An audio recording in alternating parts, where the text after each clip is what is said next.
Jadi ini kita harus pahami bersama, Institusi Garuda sebenarnya secara teknikal sebenarnya sudah mengalami bankrupt karena practically semua kewajiban jangka panjangnya sudah tidak ada yang dibayarkan, termasuk global sukuk, termasuk himar dan sebagainya. Garuda bangkrut memang karena negara tidak bisa berbisnis dan tidak boleh berbisnis. Itu karena BUMN adalah cara kelola aset negara yang salah. Begini maksudnya, kalau rakyat yang jadi pasar, maka tidak boleh asing atau pemerintah yang mengendalikan suplainya. Oke, sebentar.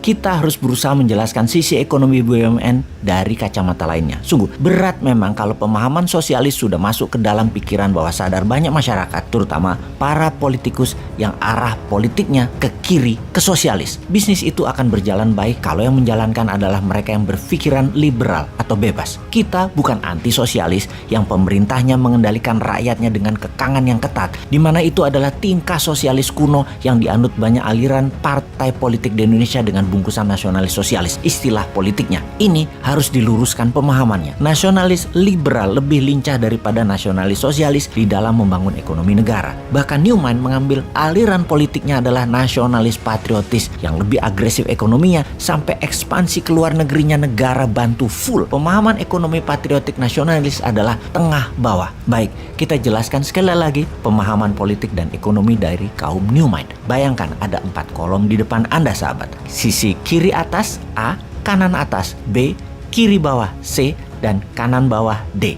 A dan C kalau digabungkan adalah aliran ekonominya sosialis. B dan D kalau digabungkan aliran ekonominya adalah kapitalis. A dan B adalah kaum elitis. C dan D adalah kaum akar rumput. Selama 6 pemerintahan Indonesia selain Pak Karno, semua politiknya dan ekonominya main di kaum elitis. Pak SBY misalnya, elitis kapitalis sisi kanan atas B. Para oligarki dan konglomerat kapitalis atas mengendalikan ekonomi dan diberi kemudahan. Yang sekarang yaitu memihak pada elitis sosialis, yaitu yang A, kaum BUMN. Sisa presiden lain, Soeharto dengan Amerikanya elitis kapitalis, Habibie dengan IMF, Gus Dur, Megawati, sama semua. Kemudian para calon presiden nanti 2024 semuanya juga tetap main di elitis. Untuk pertama kalinya dalam sejarah Indonesia, Newman punya konsep politik dan ekonominya akar rumput. Di sisi C adalah kaum buruh, petani, nelayan. Di sisi D adalah UKM. Ini jelas berlawanan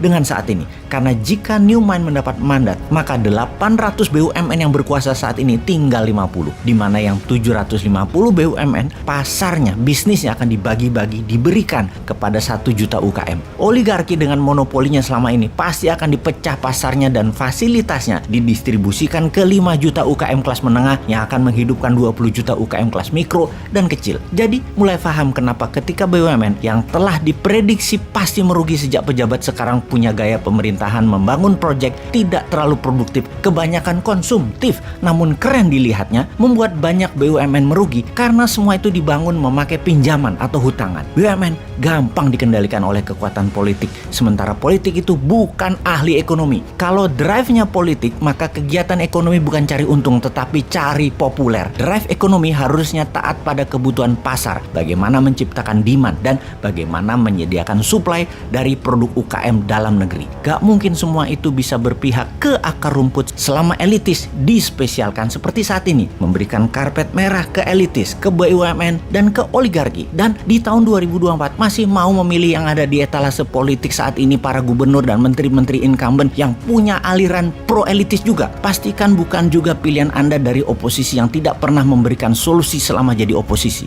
Jadi pilihan sahabat semua hanya Newman yang beda. Cek.